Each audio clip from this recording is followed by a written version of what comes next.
Hello everybody and welcome to my YouTube channel Study with Shubho. Today we are here with one new topic, and that is the poetry Dust of Snow by a famous romantic poet, Robert Frost.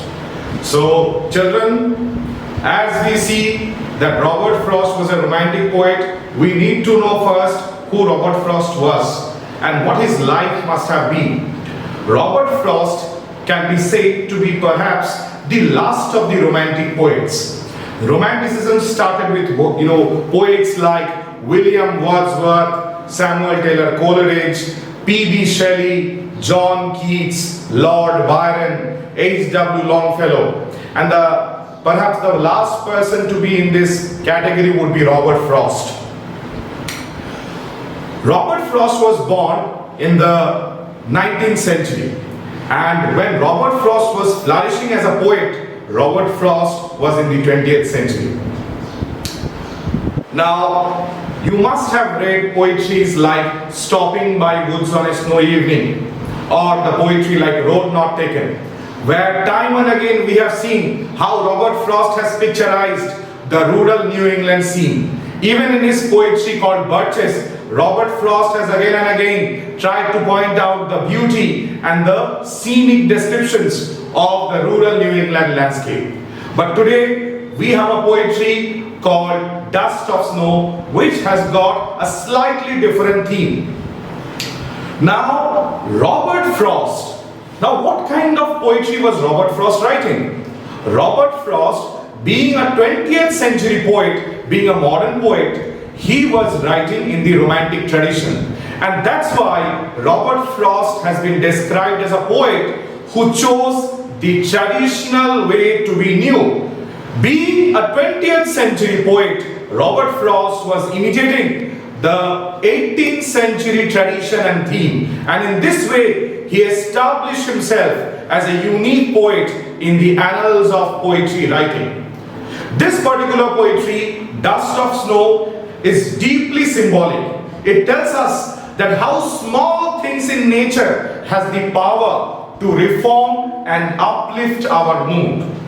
If you look at the very title of this poetry, it is written Dust of Snow. Now children, dust is nothing but small particles, and snow is nothing except condensed ice, and ice is nothing but water. Now if we look at it symbolically, water is symbolic of life. So if you look at the title of this poetry once more, Dust of Snow, it's not dust of snow, but it can be read as small particles of life. So if you look at the poetry once more, if you look at the structure of the poetry, the way a crow shook down on me the dust of snow from a hemlock tree has given my heart a change of mood and saved some part of a day I had rued. This entire poetry does not stop in any punctuation. Such poetries, my dear children, they are called as free verse or blank verse poetries. Now, what is a free verse or a blank verse? A poem without any rhyme scheme. Such a poetry is called as a free verse or a blank verse. There is also another important thing to notice in this poetry, and that is this poetry is a long flowing sentence. There is no punctuation mark anywhere. So the poetry has the structure of a long flowing sentence. There is something else to be noted in this poetry. This poetry has the rhyme scheme of A, B, C, D, C, D. This is the rhyme scheme.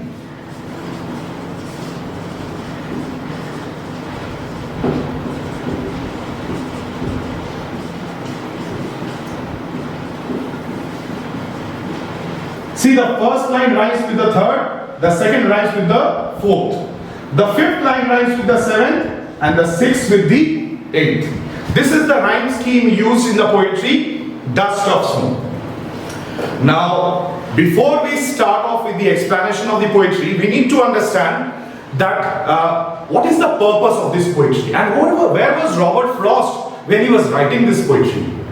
Robert Frost must definitely have been in a very despondent, in a very melancholic, sad and a depressed mood. Robert Frost felt hopeless, Robert Frost felt dejected, Robert Frost felt forlorn. At such a point of time, he came to one of the woods, perhaps rural New England, and he was standing under the shade of a tree whose branches were laden with snow and ice. As Robert Frost came in a depressed mood under the shade of this tree, Robert Frost thought that his day must have been destroyed, his day must have been ruined. Now, suddenly, a crow started shaking its body, started twitching and twisting its tail. This sudden jerky movement on the branches of the tree, it caused certain snowflakes and certain particles of ice which had been settling on the upper branches to come down and descend down to the lower branches. And finally, this process kept continuing, and subsequently it came down on the shoulders or on the body of the poet.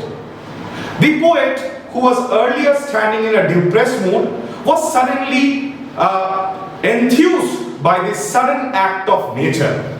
And the poet suddenly changed. Earlier he had been despondent and he had been hopeless. Now he suddenly changed and became happy and jubilant. This is the change in mood that has been brought over here. At the same time, children, crow is a bird which is held to be inauspicious. And a hemlock tree is a tree which is a poisonous tree with white flowers and seeds. So both the crow as well as the hemlock, both are symbols of inauspicious things. So this particular poetry also tells us about a wider vision of life, that we should never have a pessimistic outlook towards life. If we look at life with an optimistic vision, life will come to us with all its variety and richness. We can find beauty even in the most inauspicious things that we find in nature. We just have to look around and search for things. Let us look at the poetry right now. The way a crow shook down on me the dust of snow from a hemlock tree.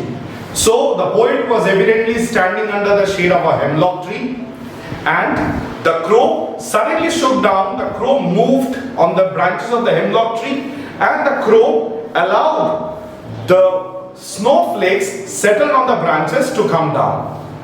The poet says that the way that it had been done, there was something unusual about it. There was something weird about it.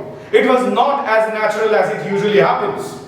The crow merely sitting on the branches, and the poet standing underneath the branches. This is not something which is very unusual. It's a coincidence, and this coincidence works well. Has given my heart a change of mood. What mood is the poet talking about? And what change has occurred over here? Earlier the poet had been despondent and hopeless. Now the poet has changed into a positive mindset. He thought that his day had been totally held in regret because he thought that has been wasted. But this sudden movement and change brought about by the crow, it elevates and emancipates the mood of the poet. And the poet thinks that this is how a day which had been held in regret, a certain portion of that day had been saved. So this is the poetry, Dust of Snow by Robert Frost. There are certain figures of speech to notice in this poetry. The way a crow shook down on me the dust of snow. There is an alliterative effect on shook and snow. Shook and snow, my dear children, these are examples of alliterations. What is alliteration? Now children, as we decorate our bodies, like human beings decorate their own bodies for the sake of feeling ornate, for the sake of decorating their own self, to enhance and glorify their beauty. It is in the same way figures of speech are like the ornaments of English language. Alliteration is one such figure of speech based on sound. It is the repetition of consonant sounds in close proximity. So when the consonant sounds of S, it gets repeated in the words shook and snow, it creates an alliterative effect. And that's why shook and snow is an example of alliteration. We also have some other examples like hemlock tree and has given my heart hemlock H and heart H. This is also an example of alliteration. I am not writing it down on the whiteboard for your convenience because I think you by this time you already know what alliteration is. If you are a class 10 level student, you already know what alliteration is. So these are some of the figures of speech which are present in this particular poetry. At the same time, there is one technique which has been followed in this poetry. The technique is that of a run-on line or an enjambment. A run-on line or enjambment. This is a new technique which you are learning today, children. What is a run-on line or an enjambment? When a line of a poetry, it does not end in a punctuation, but it continues on to the next line as a free-flowing narrative with its meaning and content, then that is what is called as an enjambment. As you will find in this poetry, the way a crow shook down on me, the dust of snow, the first line continues on to the second line, and on to the next, and on to the next, without any punctuation mark. The reading of the first line is incomplete if you don't read the second line along with it. The reading of the second line is also incomplete if you don't read the third along with it. And the process goes on. At the end of the first line and the second line and the third line or the fourth line, there are no punctuation marks. This is a proof to show that the first line is incomplete in its meaning. Its meaning would be complete only when you read the second line or the subsequent lines along with it. This technique, this literary technique, it is called as a run-on line or an enjambment. E-N-J-A-M-B-M-E-N-T, enjambment or a run-on line. So these are basically, children, the things that you should know in order to understand this poetry, Dust of Snow by Robert Frost. There are many things about Robert Frost, but I did not like to go into the biographical details of Robert Frost at this moment. If you want to know more about this poetry, Dust of Snow by Robert Frost, please like this video, please comment on this video, and please remember to subscribe to this YouTube channel. Thank you and all the best.